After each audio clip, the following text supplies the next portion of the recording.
Thank you for taking the time to attend the buyer's workshop this morning.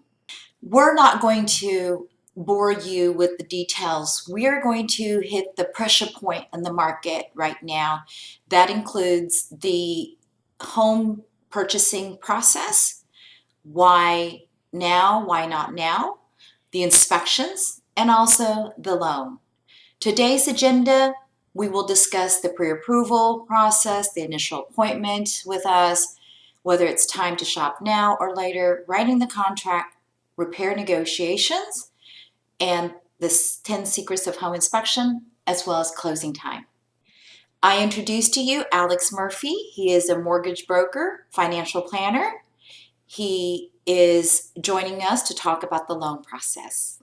Gordon Fox has sent in a video and he is available for questions and answer as well at a later time.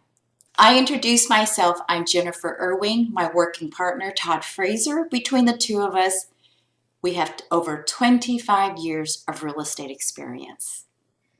Why Erwing Realty? We take a holistic approach. We talk about you first and your goals.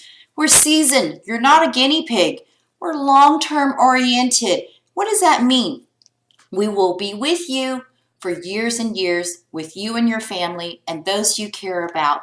We focus on your goals. As life changes, your goals become different. We will talk about that throughout the whole process through the years that we are here to serve you. But what we do is we advise our client as well as advocacy. We're loyal to you first and foremost. I'd like to introduce Todd Fraser, who will talk about the initial appointment. Thanks, Jennifer. Thanks everyone for joining us. So, a lot of people, we find more and more these days, they're starting their research online. They're looking at listings on HAR and Zillow, going to open houses and doing a lot of research about the market before contacting us, which is great because the first thing we do is research with you. And the first thing that we're going to talk about, if you call Jennifer or myself, is that we're going to ask you whether or not you think it's the right time to buy. So there are a lot of different reasons why people decide to buy a home. Whatever those changes are, we want to help you talk through them and figure out what is prompting you to want to buy a home right now, and really help you figure out whether or not buying a home is the right choice for you at this moment, given your circumstances. We also want to know what you're trying to achieve, so that we can help you piece all the puzzle pieces together and figure out the right course of action for you so that we can help you reach those goals.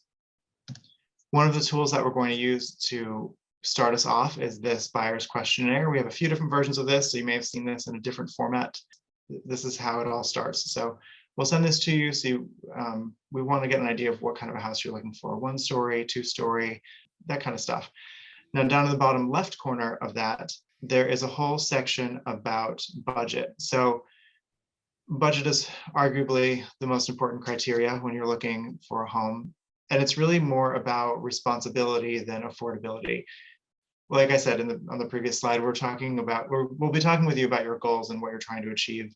And we need to know what all those other moving parts are outside of the home so that we can help you figure out how this home is going to serve you best.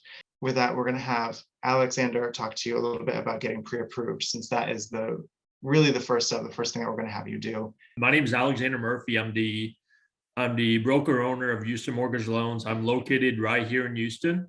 So what makes Houston Mortgage Loans different? First off, I'm located right here in the Galleria area. I work as a broker owner. I'm a mortgage broker owner. So what that means is I work for my borrowers, not the lenders. I will actively shop your loan out with various lenders to get you the best deal possible, depending on your situation. Unlike a lot of my competitors, I would handle your loan from start to finish. So you fill out the application, you talk to me, all the way to you signing your closing documents. I will be there to answer any questions you may have. I'm available by phone, text, or email to answer any questions you may have throughout the process. So a little bit more about the pre-approval process. Really, as a lender, we're going to take a look at 3 things. We're going to analyze your assets, we're going to analyze your income, and we're going to analyze your credit. Okay, so that when you work with me, when I send a fee sheet to my borrowers or give them a quote, I'm going to give you three options. I'm gonna be like, hey, here's option A, here's option B, here's option C. It's going to be three different rates, and I will be able to pinpoint exactly what the cost difference is between those three different choices, and that let you pick to see which one is going to be more advantageous to you and your family based on your situation. I would be able to customize your purchase price, your down payment, as well as the individual rate. So the next but not least, I'm also going to take it one step further. I'm going to give you a complete fee breakdown of what you can expect to pay when you go to a closing table. So really, I want to give you a tip. When you're comparing different lenders, you want to take a look at two things. You want to take a look at the rate they're giving you based on your individual criteria, as well as the lender fees to get that rate. Everything else isn't going to be dependent on the lender that you work with. Just be aware that really you want to compare those two things: the lender fees, number one, and the rate. Here at Houston Mortgage Loans, what we do differently is we do not charge any junk fees. A lot of lenders, they will put in an underwriting fee, processing fee, an application fee. At Houston Mortgage Loans, we don't do that. We want to get you the best deal possible with the lowest amount of lender fees at all times.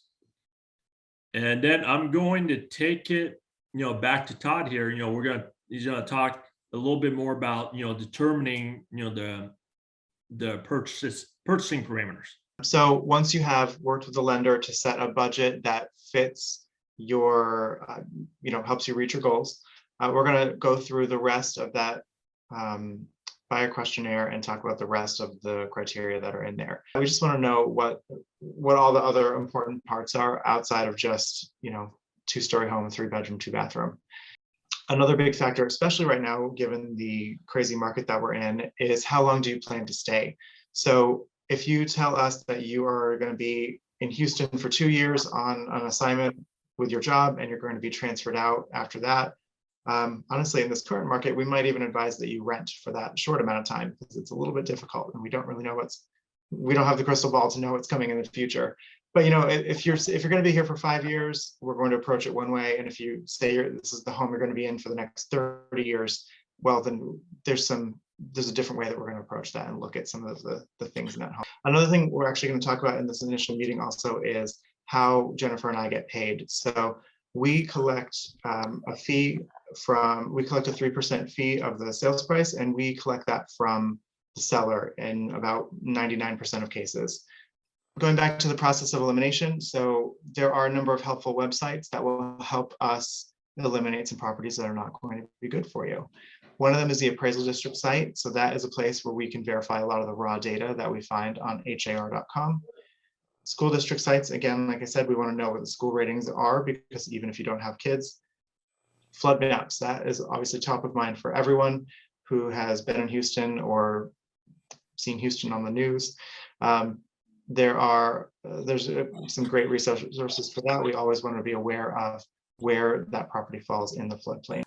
And then, of course, things like crime statistics and traffic data, those are going to affect your quality of life and your peace of mind. So they're just things that you want to be aware of. I've listed a whole bunch of websites. There's a lot of research that goes into it up front.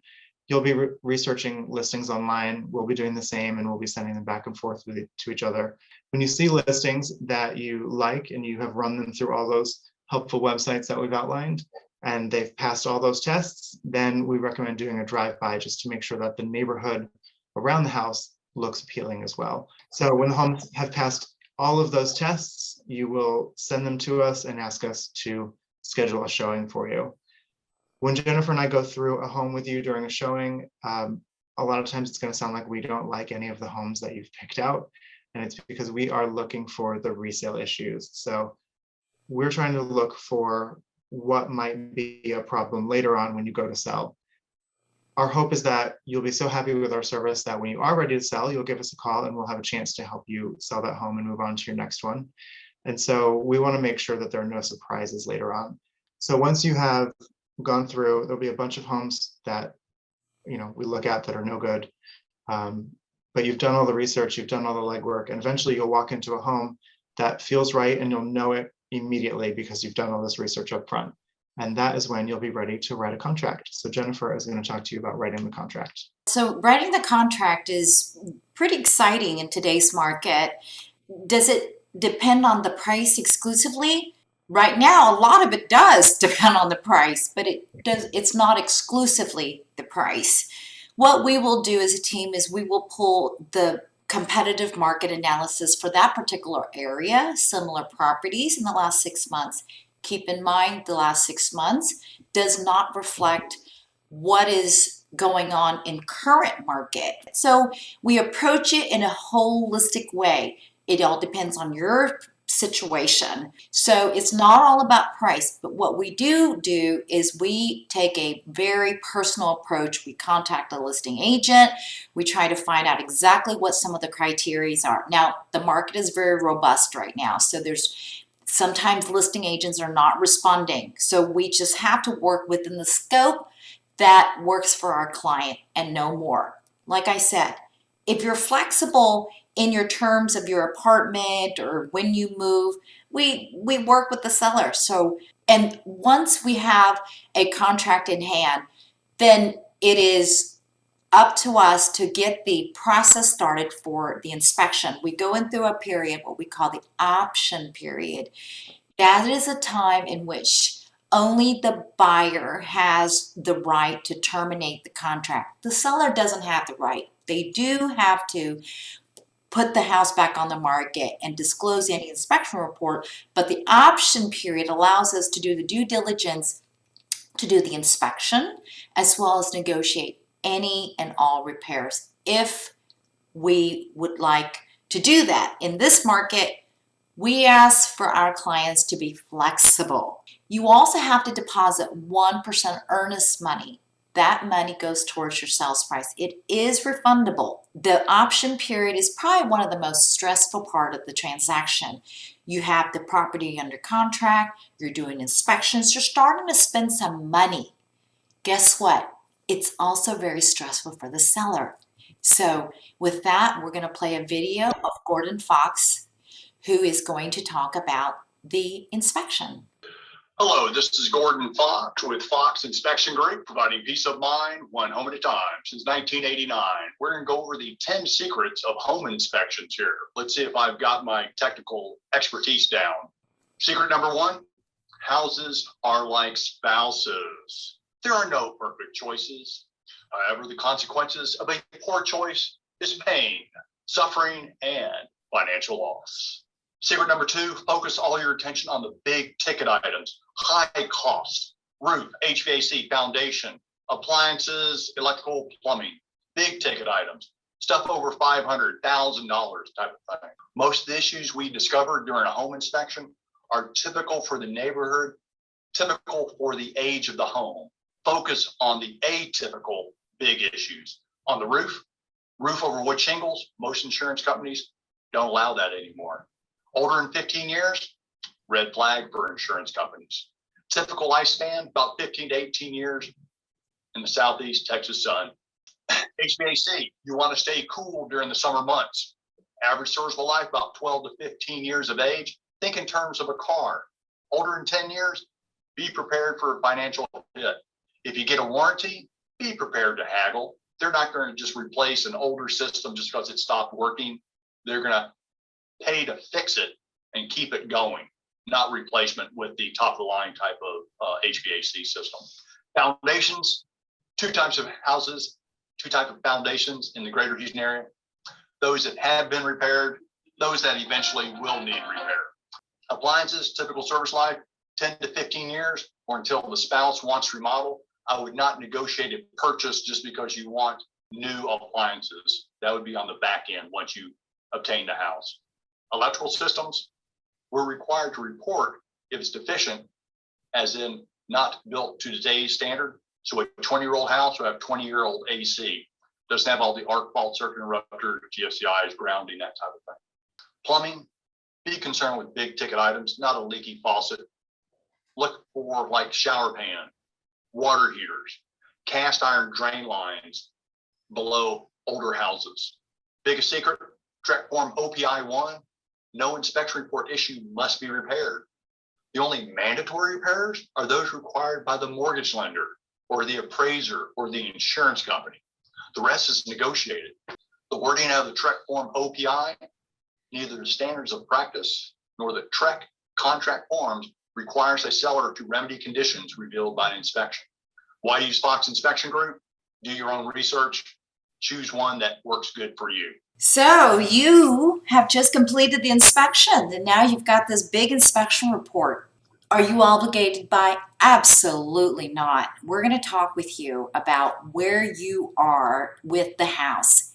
That you're getting to know the house more, the defects, and you're getting to evaluate whether or not this is a project that you might want to take on. Everybody's situation is different and not every home is appropriate for you. The inspection exposes some of the defects and it also allows you to negotiate any repairs. We're going to be with you every step of the way. Your technical advice inspector comes from different inspectors as well as contractors. We'll get somebody to go in there who is a subject matter expert. There are different ways to address repairs. Either the seller gives you a fund so that you could do it afterwards, or you can ask the seller to make the repairs for closing. Again, if it's a house you want and in your particular situation, we ask that you be flexible. Be flexible, right? We revisit your goals. Is this appropriate time for you to take on such a project? We also, once you have negotiated the repairs with the seller, we then go and prepare the appraisal process. For the appraiser, we prepare the CMA, the competitive market analysis, so that the appraiser understands the valuation of the home. Because at the end of the day, we know the market and we will do the best we can to go after the process about making sure that the loan goes through. So the next thing we're going to talk about is the loan setup and processing. The loan, once the offer gets accepted and you're under contract, that's when I would start doing the heavy lifting. So there's a lot of different things that get involved when it comes to setting up a loan. First off, once the option period is over and you've decided to move forward with the house, I would then move forward to order the appraisal, as well as get the title work requested, order a survey if the seller doesn't have a copy already, complete the employment verification, as well as submit the loan to underwriting, to verify those three things: your assets, income, and your credit. Once a loan has been approved, I'm going to work with the title company to verify the final cash to close, make sure the employment verifications are completed, and do a final run through in the automatic underwriting system. So that's what the processing and loan setup looks like. Next, what I want to like to talk a little bit about what the closing disclosure looks like. So when you purchase a house, you're going to see two copies of a closing disclosure. You're going to see the preliminary closing disclosure, which has to be signed by the borrower 3 business days before the actual closing date.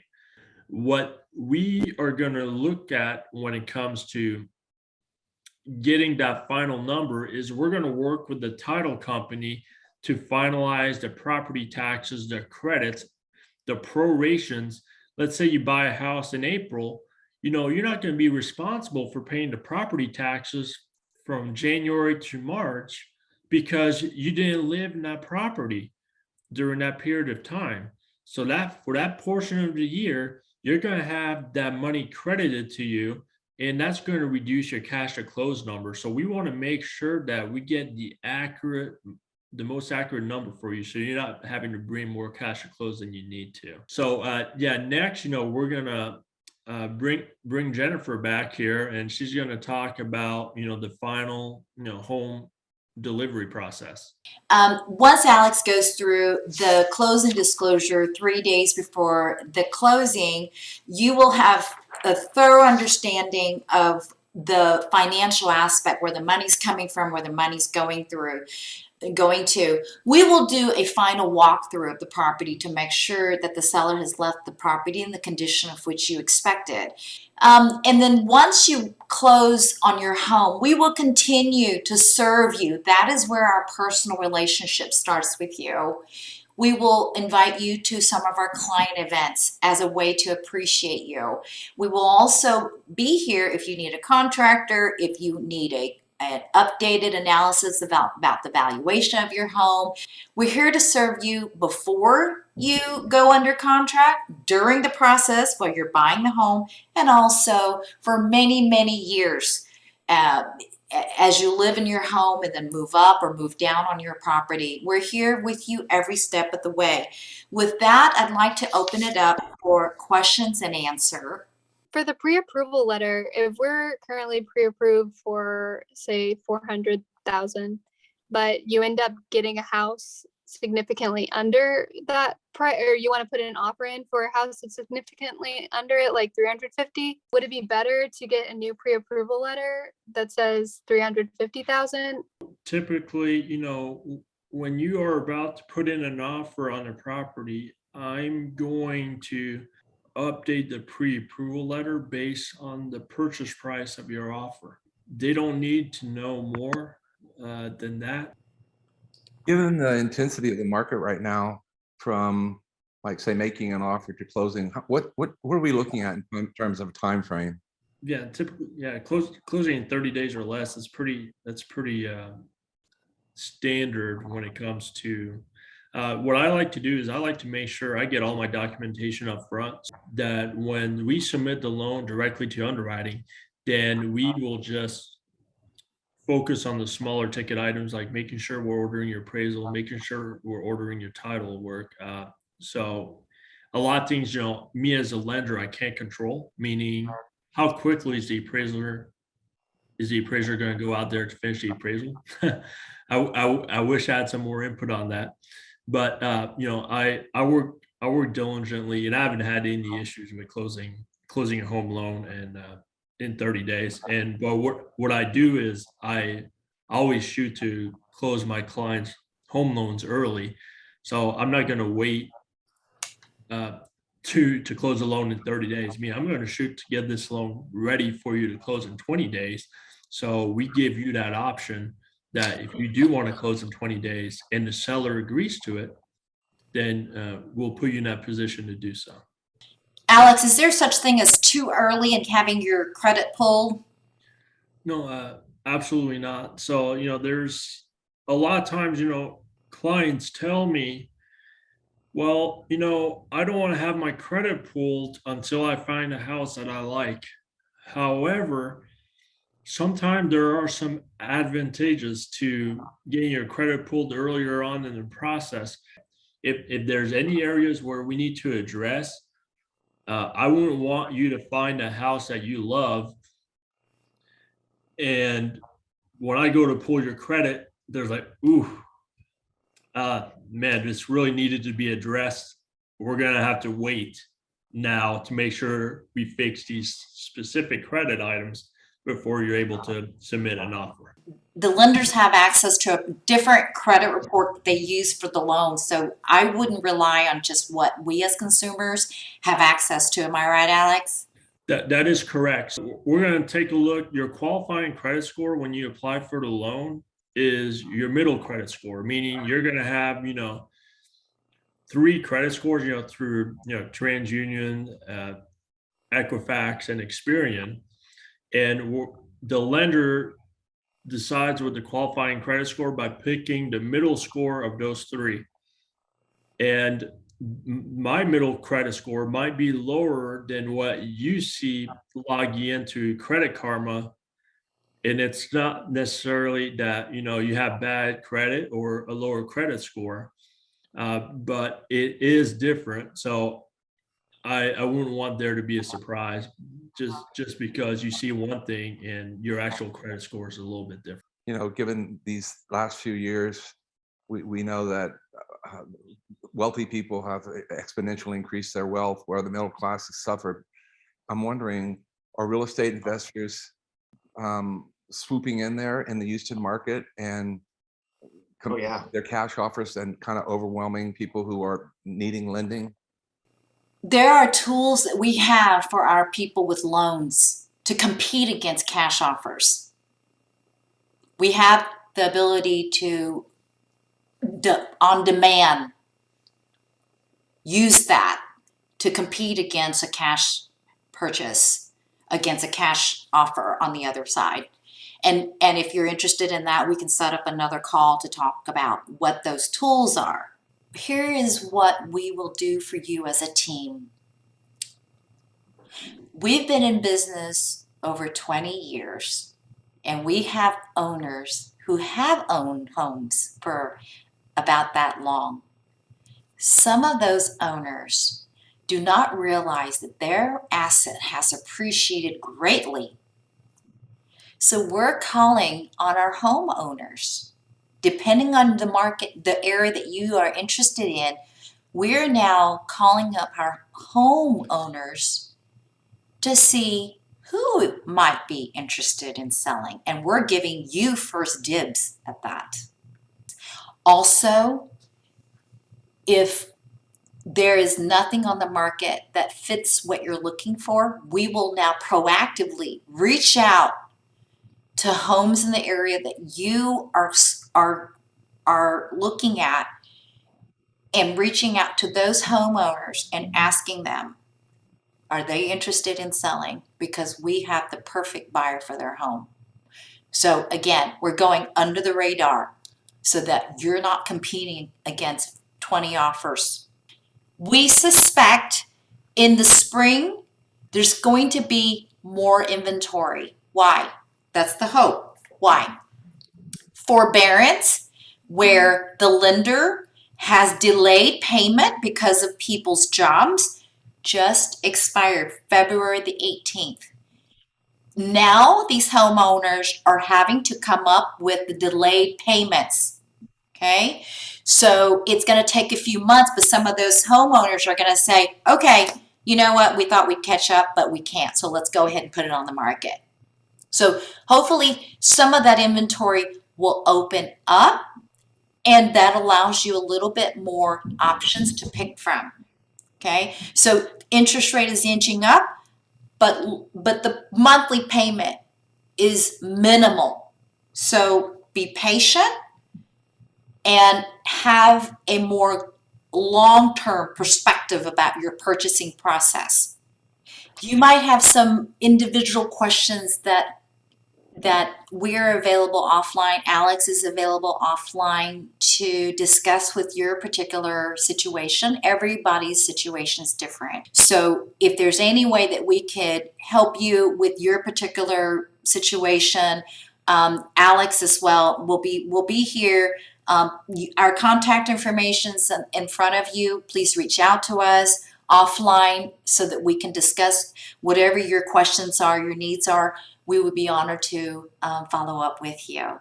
Thank you again for your time today. Hope you have a wonderful rest of your weekend. We appreciate you spending your hour with us, and we hope that we get to work with you and see you live, because there's nothing better than being with you. Technology is great, but nothing's better than face-to-face. We'll see you soon, and God bless you. Bye-bye.